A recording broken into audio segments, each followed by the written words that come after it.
President Trump suddenly signed a coronavirus relief bill that he threatened to derail just last week. The president confirmed his move last night in a statement that criticized China and the Democrats, and he repeated his claim that the bill is full of waste and does not give people enough direct help. Mr. Trump also approved a larger spending package that was needed to keep the government running. Paula Reid is traveling with the president, who is spending the holidays at his Mar-a-Lago resort. Paula, good morning.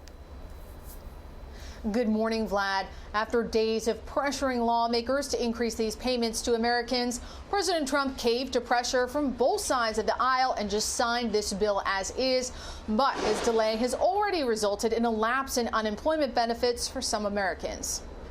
With the president's signature, millions of struggling Americans will now get some help in extended unemployment benefits and continued protection from evictions. At the same time, the government averted a shutdown. It was a sudden shift. Just hours earlier, the president had retweeted a video of his demands for lawmakers to more than triple payments to individuals. Increase the ridiculously low $600 to $2,000 or $4,000 for a couple. In a statement released after signing the bill, the president insisted Congress will now be moving forward on his demands, writing, "I have told Congress that I want far less wasteful spending and more money going to the American people in the form of $2,000 checks per adult and $600 per child." But that's not what the president just signed into law. President Trump has remained on the sidelines through months of negotiations.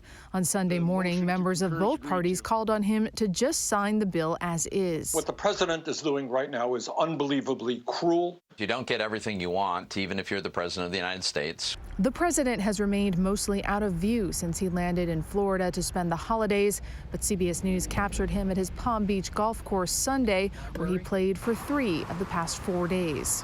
I feel powerless in many ways. Mr. Trump's change of course on COVID relief is welcome news for unemployed Americans like Javon Anderson. Furloughed in March, he and his wife are counting on this assistance to help pay their rent and medical bills for their daughter. We had to visit a lot of food banks, which we still do. We had to visit a lot, places that were giving out toys, just to try to keep things normal for her. In exchange for signing this bill as is, the president has only received assurances for process, for reviews or possible votes, not any actual policy changes. Now, a vote was already scheduled later today in the House to try to increase these payments, but last week Republicans blocked a similar effort, and based on the reactions we've seen to the president's signing over the past few hours, it does not appear that enough Republicans have changed their mind to actually get the president what he's demanded. Jerika? Paula, thank you.